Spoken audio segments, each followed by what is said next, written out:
things got heated between the two, and I don't disagree with what Tony Khan said. I just Stay above that, yeah. I don't think you should. If you're going to be a front office executive, I just wonder if you can't do that. Tony Khan's not, 65 years old. He's a young dude who's on social media, very active on social media. So maybe this is a wave of what's going to be, down the road with the next round of owners. I don't know. Like Mark Cuban, would he go on social media? I don't know of any. I don't know of any front office or owner that's ever in major professional sports that's ever done that. Yeah, I can't think of one. Which tells would Mark Cuban do that? But see, that would tell me that that's not the way it's going. That it's incredibly unprofessional, and you got to stay above that. Yeah. You really do. What he said wasn't wrong. If you're sitting around the bar talking about it, I agree 100%. Sure. If you're talking to Yannick Ngakoue face-to-face, I agree 100%. Yeah. Look, Jan, you're not helping with this, just so you understand. Yeah. That's really all he said. Yeah. At the end of the day, Jan is the buffoon in all this. He has this inflated version of himself that doesn't exist. What was he just mistaken when he said the Chargers game? I don't understand. Who knows? I don't know. What did he mean by that? It wasn't the last game. It wasn't the last home game. It was after the trade deadline. Maybe he just told him. Maybe what he meant to say. Here's another thing. When Jan communicates, it ain't English. God knows what he's saying half the time. There's no punctuation. There's no conjugation. So you have to guess a little bit. And what does Tony Khan mean by new regime? What's so new about it? He took over for Coughlin. Ding dong, the witch is dead. Is that it? Yeah, the only one that, ever gave us a winning season around here is the problem. Including 17, by the way. One thing that's sure, is there any doubt left why 17 couldn't last?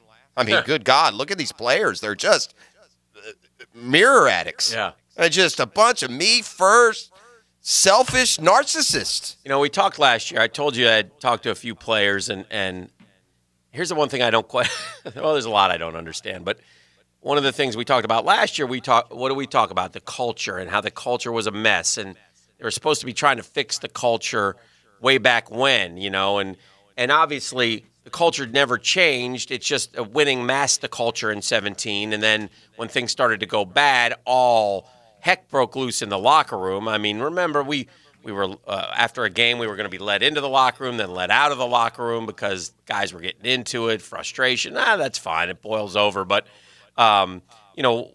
we had told you that there had been, that the culture was bad and that players were falling asleep during meetings and there was no consequences for actions and you could get away with this and get away with that. And so we're going to change the culture, but who's changing the culture? I guess that's my question. How is the culture being? It's a giant, bleep show down there right now. Sugar show, I call it, because that's the word you use for the bad word. Yeah, I don't know how else to put it. It's just, what is going on, man? I mean, what is going on? And I have a bigger fear than that, Dan. It's just quiet. We're not even realizing this. The same people responsible for this cesspool are the guys that we're supposed to be optimistic about rebuilding it with all these draft assets. Yeah, that's true. That's also fair. I mean, so heavy sigh. There should be, but we're so used to this. I mean, D-Rock put out a stat yesterday that was incredible. I think 12 of the last 13 years picked in the top 10, and you wonder why fans don't come? Well, that should be great. You want to get the best players right there. Is that what he said? I think he said 12 of the last 13 years we picked in the top 10. That sounds right. Is it's something possible? Really depressing. Oh, my God. I mean, try to wrap your arms around that for just a second. And, if we didn't have 2017, if we had gone 8-8, if things had turned, if we had not stacked together some wins and then had Buffalo and Pittsburgh in the postseason, we would be – yes, B. Here's specifically what he said. Yes. Jags are picking in the top 10 for the 12th time in the last 13 seasons. That's what I said, 12 out of 13. Since the team's inception in 95, Jaguars have had more top 10 picks, 18, than any other organization. Arizona's second with 15. Jags also have had 8 top 5 picks in their history. Only Cleveland has more of that span. Okay, let me help you what he's saying. Let me tell you what he's saying, gang. He's saying that we're the worst team in the NFL for the last whatever amount of years you want to put on it, but for sure the last 13. For sure the last 13. The worst. 12 out of 13 years in the top freaking 10, guys. We're not talking 16, 14, 18, and 22. No, we're talking 3, 4, 7, 9, 3, 4 7 9 3 4 7 8 9. 6 7 5 3 0 9. Oh, Clap along with me. I mean, my goodness gracious. I'm gonna just shoot the flag up. Well, the same people for the last 8 years have been building this crap fest are going to be picking again on Thursday. Yeah. Good luck. Yeah. Good luck waking up in 3 years and things are better. And we have an owner who just is so doesn't care. It's annoying. I mean, how do you? Why? Frustrated following and liking and rooting for and covering a football team that is just an embarrassment of how to do it. They just do it all wrong.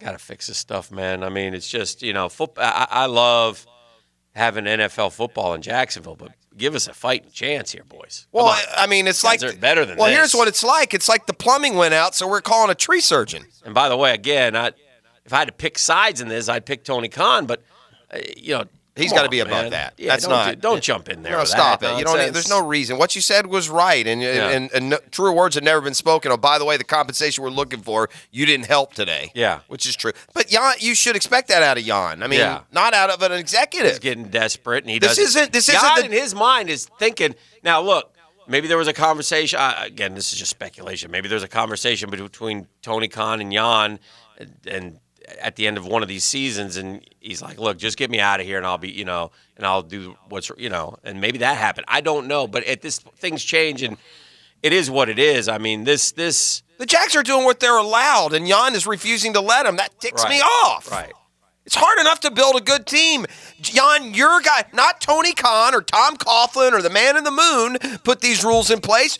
Your player peers did. It's called the CBA, Jan. Yeah. And just like you can't, no matter how bad you want to sack the quarterback, you can't jump over the line of scrimmage a second before the ball snapped. Then because of the rules, if they want to sign you to a franchise tag, you've got to really suck it up and take the hardship of that $18 million for a year. He's doing his absolute best to get out of town in any way, shape, or form that he can. He wants out, but the Jaguars are holding their ground, and that's fair, and they should until they get fair compensation. And again, I don't know, the other thing is, and the other reports coming out yesterday is that there's no demand at all for Yannick Ngakoue. There's no one's willing to give up a first round pick and then turn around and sign him to some sort of inexorbitant $100 million deal contract that he's not worth. That he wants. I mean, that's the bottom line. It's not just about wanting or deserving. He's not worth it. I do believe that he played last year so angry over the $2 million, which I understand, but he could have taken the deal. And again, who knows what it was? If it was, to me, here's what I don't get, and this is what I always go back to. Okay, so we came out and said it's a $20 million. Maybe it wasn't $20 million. Maybe it was $17.5 million. Maybe it was $18 million. Again, life-changing money, and it was going to be. There was guaranteed dollars in that contract, even if it was 35 over 2 years. Yeah. Even if it was 40 over 2 years or whatever it was, there's guaranteed money in that contract that you're going to put in your pocket, and then you're going to be 27. And then if you go understand. and you have another 4 years of, and you up it just a bit and get 10, 11 sacks a year, at 27, you're going to get another monster contract. It's also annoying. Instead, you've just totally messed this thing up to the point that now you've made $2 million and you don't even want – you say you're not going to play here for 17.8 next year. You also have to wonder if you're not alienating yourself to the rest of the league. I'm sure there are a lot of. There's a Tony lot. Khan was right about that. You're not helping yourself. A lot of teams are going to say, "I don't need this headache." Hey, Joe, how many sacks does this Ngakoue kid had? Oh, he had 8 last year, Bill. Yeah. What did that rank in the league? That was 22nd, Bill. Yeah, we're going to take a pass on this. To guy. my new future team, whomever it may be, I can't wait to bring great discipline, integrity, and work ethic to that city. Wherever I may land, you're going to get the hardest working defensive end in the league. Maybe your next city won't have an NFL team. Well, I'd rather ask this too. I'd like to ask all these players that are so freaking good, they got to get out of here. Why, when we had all of them, we didn't win? If Jan's so good and Leonard's so good and these guys are so good, why do you win 5-6 games? Hey, take that mirror that you are so in love with and ask it that question. All right, obviously we'll talk a lot about the Jags today, 2 days into before the NFL draft. The numbers are in on Last Dance, and they were, as expected, pretty impressive. So we'll get you that, too, as well.